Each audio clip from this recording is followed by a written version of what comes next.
ate, ano mga ginagawa mo, even before you enter the showbiz, and paano ka din napunta sa, ayun na, although nakita ni ate, kung paano ka napunta sa Artist Circle, and why Artist Circle?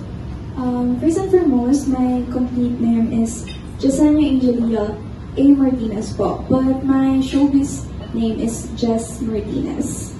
Before entering showbiz po, I am a social media influencer, more into fashion and lifestyle.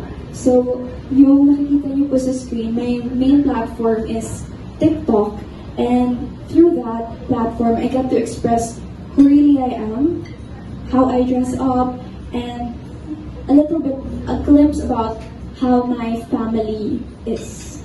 And bakit Artist Circle? Well, yung napafeel po kasi ng Artist Circle sa akin is family.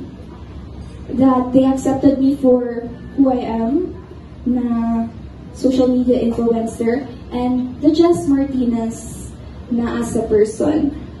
And yun po yung pinaka-first talaga na na-introduce sa akin ng dad ko kasi through Mommy Sheer.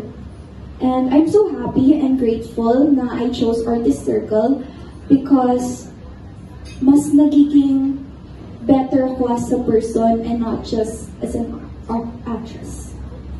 Yun po.